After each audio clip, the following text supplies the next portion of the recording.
Hello everyone, we are back with a new civil engineering topic. Today we will continue our previous topic, surveying and leveling. In this video we will discuss about the obstacle in chaining in surveying. Various obstacles or obstructions like buildings, rivers, hills, jungles are met in chain line while chaining. So it is essential that chaining should be done in a straight line.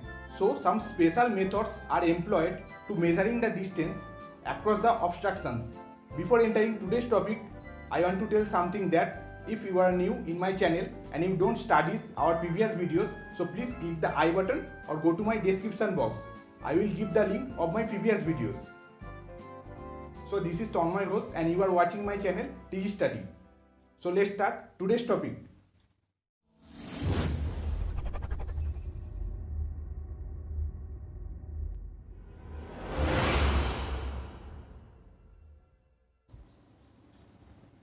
Hello everyone, today's topic is obstacle in chaining. So, there are mainly three types of obstacles occur while chaining. First one is when chaining is free but vision is obstructed. Second, when chaining is obstructed but vision is free. And third, when both chaining and vision are obstructed. Okay? So I will discuss these three cases in my next slide briefly. So first one is when chaining is free but vision is obstructed. Such a problem arises when a rising ground or a jungle area interrupts the chain line. Here the end stations are not intervisible. So there may be two cases. Here the case one is derived by direct or steeping method. In our previous lecture of this topic, surveying and leveling, I have already discussed the direct or steeping method. Here I also describe this process in my next slide. So,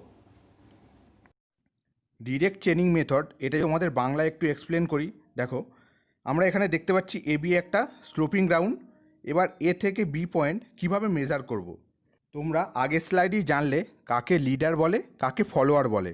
তো এ পয়েন্টে follower আসবে, এসে একটা tape নিয়ে তার zero and ধরবে। এবার leader একটা পয়েন্ট P1 নেবে। কিভাবে নেবে? যাতে এ আর P1 এই পয়েন্টটা একটা হরাইজন্টাল লাইন হয়। ওকে, এবার P1 থেকে প্লাম ববের সাহায্যে একটা ভার্টিক্যালি লাইন নেওয়া হবে যেটা কিনা P2। আবার A1 যে ফলোয়ার ছিল সেই ফলোয়ার P2তে আসবে, এসে টেপের জিরো এন্ডটা P2তে ধরবে। আর P3তে লিডার এমনভাবে P3 পয়েন্টটা নেবে যাতে P3 P2 এই পয়েন্টটা হরাইজন্টাল লাইন হয়। এবার প্রসেসটা একইভাবে চলতে থাকবে। P3 থেকে P4 পাবো, P4 থেকে P5 পাবো। তো এইভাবেই প্রসেসটা চলবে। তো এই যে প্রসেসটা, এই প্রসেসটাই হচ্ছে direct chaining method or stepping method. Okay,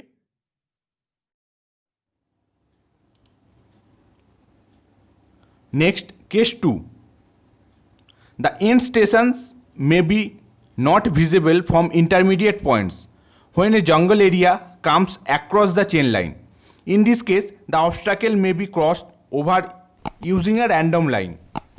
So this process I will discuss in my next slide in Bengali. So if you don't understand Bengali, so please pause the video and read out the process I write down here in English. Okay? Chaining free but ভীষণ obstructed, এই ব্যাপারটা তোমাদের একটু বাংলায় example দিয়ে বোঝাচ্ছি। দেখো আমাদের এবি যে লাইনটা, এটা হচ্ছে আমাদের অ্যাকচুয়াল চেন লাইন। ওকে, এবার এবি চেন লাইনের মধ্যে একটা জঙ্গল আছে। এই যে দেখতে পাচ্ছ, এটা হলো একটা জঙ্গল। আমরা এখানে মনে করছি যে জঙ্গলটা আর পয়েন্ট থেকে শুরু হয়েছে। ওকে, তো এবি চেন লাইনের ওপর মানে এ এর দিকে একটা পয়েন্ট নিলাম যেটা কিনা পি। এবার আমরা এই যে পি পয়েন্টটা নিলাম, পি পয়েন্ট থেকে টি পয়েন্ট পর্যন্ত একটা লাইন নিলাম। এই পিটি লাইনটা এমনভাবে নিলাম যাতে জঙ্গলকে টাচ না করে, মানে পিটি পয়েন্টটা যেন আমরা দেখতে পাই। ওকে, মানে পিটি লাইনটা। এবার এই যে পিটি লাইনটা নিয়েছিলাম, এই পিটি লাইনের ওপর 3টে পয়েন্ট নিজের ইচ্ছে মতো নিলাম। 3টে পয়েন্ট কী কী? সি পয়েন্ট, ডি পয়েন্ট আর ই পয়েন্ট। এবার এই যে 3টে point, C point, D point আর ই পয়েন্ট, এই 3টে পয়েন্ট থেকে আমরা পারপেন্ডিকুলার লাইন মানে প্রত্যেকটা পয়েন্ট থেকে আমরা 90 ডিগ্রি লাইন ড্র করলাম। 90 ডিগ্রি লাইন ড্র করার পর কি হলো, আমাদের যে এবি চেন লাইনটা ছিল, এবি চেন লাইনের ওপর সি পয়েন্ট থেকে C1 পয়েন্ট পেলাম এবি লাইনের ওপর, ডি পয়েন্ট থেকে D1 লাইন পেলাম আর ই পয়েন্ট থেকে E1 লাইন পেলাম এবি চেন লাইনের ওপর। দেখো আমরা 3টে ট্রায়াঙ্গেল পাচ্ছি, একটা PC1C, 2 নম্বর হলো PD1D, 3 নম্বর PE1E। এবার এই 3টে ট্রায়াঙ্গেল থেকে আমরা পিসি মেজার করতে পারবো, একইভাবে পিডিও পারবো, তারপর পিই মেজার করতে পারবো। তো মোটামুটি আমাদের কাজ শেষ এখানে। তো আমরা এবার স্লাইডে যাই, গিয়ে থিওরিটিক্যালি ফর্মুলাটা দেখে নিই। ওকে, So here we can see 3 triangles. From triangles PD1 and PC1 we can get DD1 by PD is equal to CC1 by PC. Okay, so here by this equation we can get DD1 is equal to CC1 by PC into PD. This is equation 1. And from triangle PE1 and PCC1 we can get EE1 is equal to CC1 by PC into PE. This is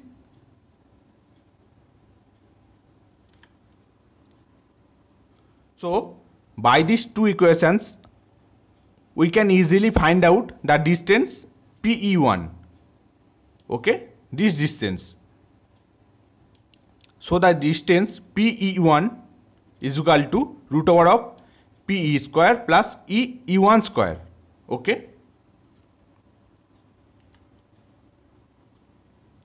next, second, when chaining is obstructed but vision is free. Such a problem arises when a pond or a river comes across the chain line. The situations may be tackled in the following ways. There are 4 cases, 2 cases for pond and 2 cases for river. Case 1 is when a pond interrupts the chain line, it is possible to go around the obstructions. So I write down this process in English, and in my next slide I will discuss this process in Bengali. Okay, chaining obstructed but vision free, এই ব্যাপারটা তোমাদের বাংলায় বোঝাচ্ছি। এটা হলো case 1। তো দেখো আমরা এ থেকে বি পয়েন্ট মেজার করব। তাহলে এ থেকে বি পর্যন্ত আমরা একটা চেন নিলাম, তার মানে এবি লাইনটা হচ্ছে একটা চেন লাইন। তো আমরা এবি লাইনটা এখানে মেজার করতে পারবো না, কেন? মাঝে একটা পুকুর আছে। তো এবি লাইনটা মেজার করতে গেলে কি করতে হবে, পুকুরের দুটো পাড়ে আমরা দুটো পয়েন্ট নেব, একটা সি পয়েন্ট একটা ডি পয়েন্ট। এবার এই দুটো পয়েন্ট থেকে পারপেন্ডিকুলার লাইন মানে 90 ডিগ্রি লাইন আমরা নেব। এই পারপেন্ডিকুলার লাইনগুলো এমনভাবে নেব যাতে এই লাইনগুলো পুকুরের সাথে টাচ না করে, মানে সেই পয়েন্টগুলোতে যেন আমরা যেতে পারি। ওকে, এই যে সিই লাইন আর ডিএফ লাইন দুটো সমান, তাহলে যদি এই দুটো লাইন সমান হয় তার মানে ইএফ আর সিডি এই দুটো লাইনও সমান হবে। এবার আমরা যদি ইএফ মেজার করতে পারি তাহলে সিডি একইভাবে মেজার করতে পারবো। ওকে,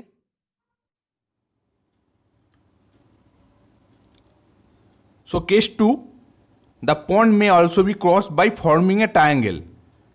This is another process. Here we can see the process is write down in English, and I will discuss this process in Bengali in my next slide. Okay, chaining obstructed but vision free, এই কেসটা আমরা অন্য আরেকটাভাবে determine করতে পারি। আমরা এ থেকে B measure করব। তো এবি আমাদের একটা চেন লাইন, তো এবি লাইনটা মেজার আমরা করতে পারবো না, কেন? মাঝে একটা পুকুর আছে। একইভাবে তো এখন আমরা কি করব, পুকুরের দুটো পাড়ে দুটো পয়েন্ট নেব, একটা সি পয়েন্ট একটা D point.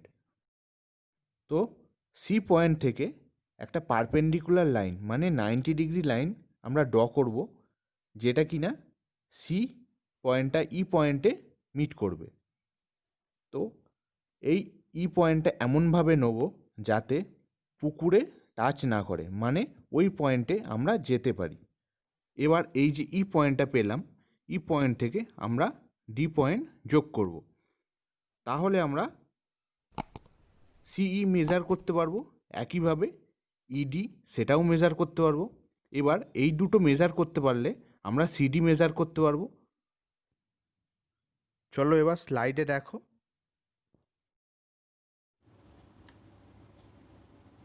So next case, sometimes it is not possible to go around the obstructions. This case may be happen when a river comes across the chain line. Okay. So following are the process I write down here in English. For your better understanding, I will give the example in Bengali. Okay. Chaining obstructed but vision free, এই ব্যাপারটা আমরা একটা পন্ডের ক্ষেত্রে দেখলাম, মানে সেখানে দুটো case ছিল।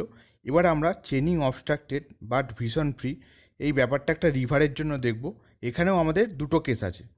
তো দেখো, আমরা যদি এবি এই যে লাইনটা, এটা যদি একটা চেন লাইন ধরি, তো আমরা মেজার করব এ থেকে বি, কিন্তু মাঝে দেখো একটা নদী আছে, এটা নদী। তো দুটো পয়েন্ট নেবো সি আর ডি, পয়েন্ট দুটো এমনভাবে নেবো যে দুটো পয়েন্ট যেন চেন লাইনের ওপর থাকে এবং দুটো পয়েন্ট নদীর দুপাড়ে যেন থাকে। ওকে, এবার এই যে সি পয়েন্ট থেকে আমার একটা লাইন নেবো, 90 ডিগ্রি লাইন মানে পারপেন্ডিকুলার লাইন নেবো ই পর্যন্ত নিচের ইচ্ছা মতো। তো সিই লাইনটা মিট করার পর এবার এই যে সিই লাইনের ওপর এফ একটা পয়েন্ট যেটা বাইসেক্ট করছে লাইনটাকে। তো এবার আমাদের নেক্সট কাজ কি হবে, এই যে ই পয়েন্টটা আছে, ই পয়েন্ট থেকে একটা 90 ডিগ্রি বা পারপেন্ডিকুলার লাইন ড্র করব, যেটা কি না জি। ওকে, এবার এই যে জি পয়েন্টটা এমনভাবে নেব যাতে আমার যে আগের যে পয়েন্টটা ছিল নদীর ওপারে ডি পয়েন্ট, আর ইন্টারসেকশন পয়েন্ট ছিল এফ, আর এই যে নতুন পয়েন্ট জি, এই তিনটে পয়েন্ট যেন একই স্ট্রেট লাইনে হয়, মানে ডি, এফ আর জি, এই তিনটে পয়েন্ট যেন একটা স্ট্রেট লাইনে হয়। ওকে, এবার আমরা দেখো এখানে দুটো ট্রায়াঙ্গেল পাচ্ছি। কি কি? একটা হচ্ছে সি ডি এফ আর একটা হচ্ছে এফ জি ই। তো তাহলে আমরা বলতে পারি এই দুটো ট্রায়াঙ্গেল থেকে যে GE is equal to CD. তো আমরা জিই তো অনায়াসে মেজার করতে পারবো। তো জিই যদি মেজার করতে পারি তাহলে আমরা সিডি মেজার করতে পারবো। ওকে,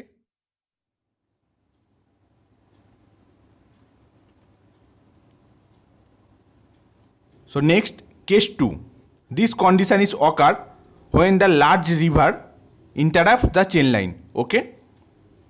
So for your better understanding, this process will tell you in Bengali and I also write down this process in English. Okay. So please pause the video and write down this process. Chaining obstructed but vision free রিভারের জন্য আমরা first case আগের স্লাইডে দেখলাম। এটা second case, মানে chaining obstructed but vision free রিভারের। তো সেকেন্ড কেসটা কখন হবে? যখন রিভারটা বড় হবে। মানে দেখো, এখানে এ বি হচ্ছে আমাদের চেন লাইন, এ থেকে বি আমাদের মেজার করতে হবে। তো কিভাবে মেজার করব?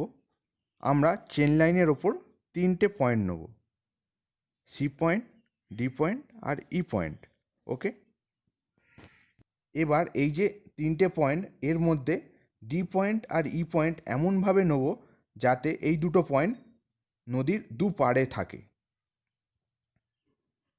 এবার ডি পয়েন্ট থেকে আর সি পয়েন্ট থেকে 90 ডিগ্রি লাইন ড্র করব, মানে পারপেন্ডিকুলার লাইন ড্র করব।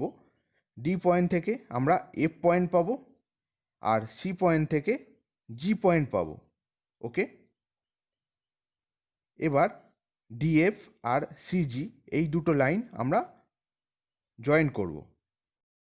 এবার আমরা এমনভাবে লাইনগুলো জয়েন করব, মানে এই যে জি পয়েন্ট, এফ পয়েন্ট আর নদীর ওপারে যে আগের পয়েন্টটা ছিল ই পয়েন্ট, এই তিনটে পয়েন্ট ই এফ জি যেন একটা স্ট্রেট লাইনে থাকে। ওকে, এবার আমরা সিজির ওপর একটা সিডির মতো প্যারালাল লাইন এফ থেকে এইচ নেব। ওকে, এবার আমরা দুটো ট্রায়াঙ্গেল পাচ্ছি, ডিএফই আর এফ জিএইচ। এবার এই দুটো ট্রায়াঙ্গেল থেকে আমরা কিভাবে ডিইটা মেজার করব সেটা আমাদের নেক্সট স্লাইডে দেখো। Here we can see two triangles DEF, this is, and HFG, this is. Okay, so ED by DF is equal to FH by HG, and here FH is equal to CD and CH is equal to DF, and again GH is equal to CH minus SH, and finally GH is equal to CH minus DF. So by these equations we can get ED is equal to CD by CD minus DF into DF. Okay,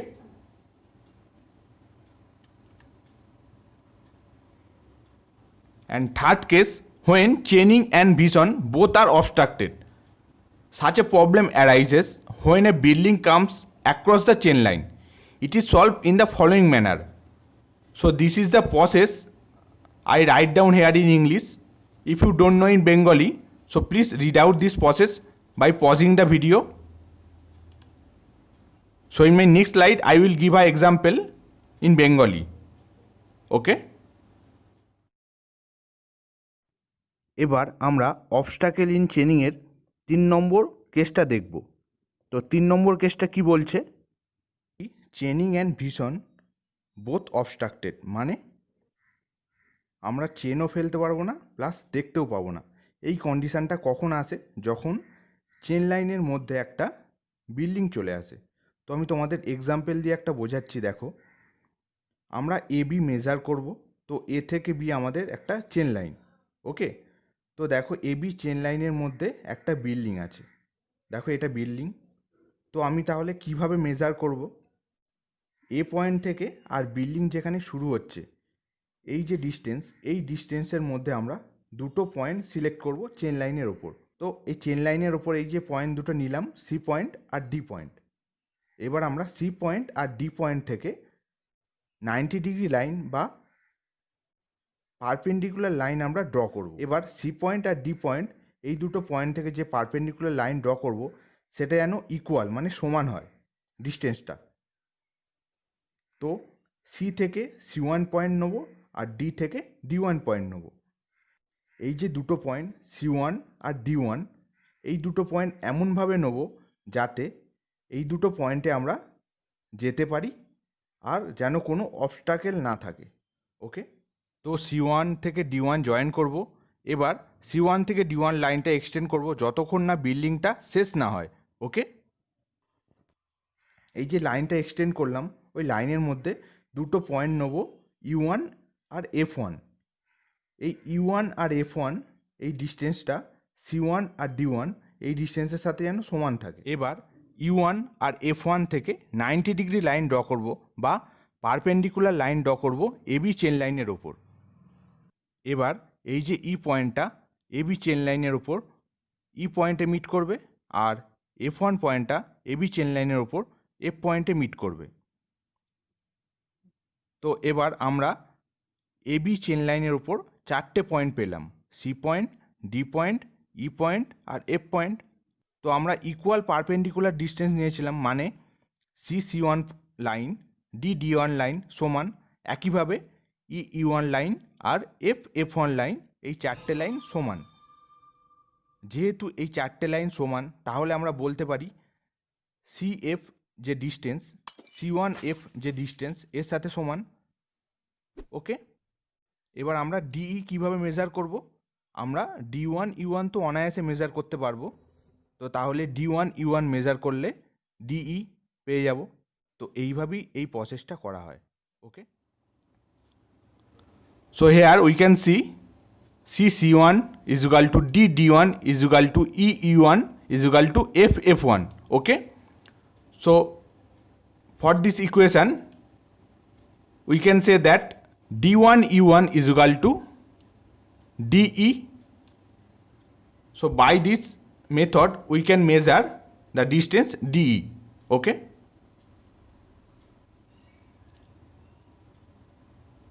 Our next topic, to find the height of an object by using only tape and ranging rods. So for your better understanding, I will give an example in Bengali in my next slide, and I also write down this process in English also. If you don't know Bengali, so please pause the video and read out the process. I write down here in English. Okay, so let's see. এখানে তোমাদের দেখাবো শুধুমাত্র একটা tape আর ranging rod দিয়ে কিভাবে কোনো অবজেক্টের height আমরা ডিটারমাইন করতে পারি। ওকে, তো আমরা এটা যেটা দেখছি, এটা যদি একটা গ্রাউন্ড বা একটা বেস যদি আমরা মনে করি, তাহলে এটা একটা টাওয়ার যার হাইট আমরা বার করব। তো টাওয়ারটা হলো পিটি, টি পয়েন্টটা হচ্ছে বেস পয়েন্ট অফ টাওয়ার আর পি পয়েন্টটা হচ্ছে পিক পয়েন্ট। ওকে, এবার দুটো রেঞ্জিং রড, এই যে আমাদের লেভেল গ্রাউন্ডটা আছে সেখানে আমরা নেব, একটা এ পয়েন্টে নেব, একটা বি পয়েন্টে নেব নিজের ইচ্ছা মতো। ওকে, এবার এই যে দুটো রেঞ্জিং রড এ পয়েন্ট আর বি পয়েন্টে আছে, সেই দুটো রেঞ্জিং রডের মধ্যে দুটো পয়েন্ট নেব, একটা সি পয়েন্ট একটা ডি পয়েন্ট। এ রেঞ্জিং রডের মধ্যে সি পয়েন্টটা নেব, আর বি যে রেঞ্জিং রডটা আছে সেই রেঞ্জিং রডের মধ্যে ডি পয়েন্ট নেব। এবার এই দুটো পয়েন্ট এমনভাবে নেব যাতে এসি ইজুগাল টু বিডি, মানে এই দুটো ডিস্টেন্স বা হাইট যাই বলো সেটা সমান হয়। ওকে, এবার আমরা সিডি জয়েন করব। সিডি জয়েন করার পর আমরা ডি পয়েন্টটাকে এক্সটেন্ড করব আপ টু টাওয়ার, মানে টাওয়ার পর্যন্ত আমরা ডি পয়েন্টটা এক্সটেন্ড করব। এবার টাওয়ারে যে পয়েন্টটা মিট করবে সেটা হলো ই পয়েন্ট। ওকে, তো এবার আমাদের যে পিক পয়েন্ট ছিল টাওয়ারের পি পয়েন্ট, সেই পয়েন্ট থেকে আমরা সি পয়েন্টে একটা লাইন মিট করব। করার পর এমনভাবে মিট করব এই লাইনটা যাতে টাওয়ারের পিক পয়েন্ট পি পয়েন্ট আর সি পয়েন্ট, তার মাঝে ইন্টারমিডিয়েট পয়েন্ট D1, এই তিনটে পয়েন্ট যেন একটা স্ট্রেট লাইনে থাকে। এবার এই যে D1 পয়েন্টটা কোথায় থাকবে, বি যে রেঞ্জিং রড ছিল সেই রেঞ্জিং রডের মধ্যে D1 পয়েন্টটা আমরা সিলেক্ট করব। ওকে, তাহলে আমাদের এখানে দেখো দুটো ট্রায়াঙ্গেল দেখতে পাচ্ছি আমরা, একটা কিনা PEC আর একটা D1 DC। এবার আমরা সিমিলার ট্রায়াঙ্গেলের কনসেপ্ট থেকে আমরা টাওয়ারের হাইটটা ডিটারমাইন করব। তো নেক্সট স্লাইডে আমি তোমাদের একটা ইকুয়েশান দেখাবো। তো এখন দেখো আমাদের যে টাওয়ারের হাইটটা পিটি ছিল সেটা কিভাবে মেজার করব সেটা। তো তাহলে আমরা এবি মেজার করতে পারবো, একইভাবে বিটিও মেজার করতে পারবো, তেমনই DD1ও মেজার করতে পারবো। এবার এইগুলো যে মেজার করব, করার পর আমরা টোটাল যে টাওয়ার হাইট সেটা আমরা বলতে পারি এখানে পিটি। তো তাহলে হাইট অফ দ্য টাওয়ার হলো summation of PE and ET. Okay,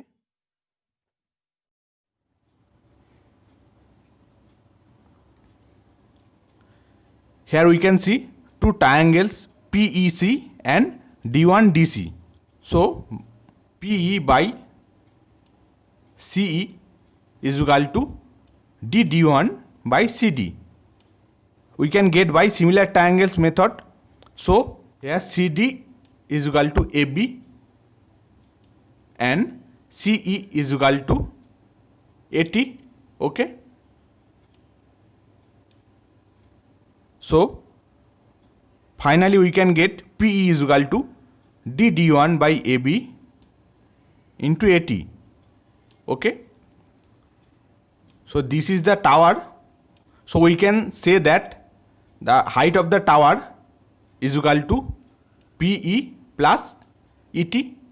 So the summation of ET and PE, we can measure the height of the tower. So that's all for today's lecture. I will be right back very soon with new civil engineering topics. If you like this video, please like my video, and if you are new viewers in my channel TG Study, so please subscribe my channel and also press the bell icon for such new civil engineering topics And if you think that this video was very helpful to you, so please share this video with your friends. So thank you, keep support and watching my channel.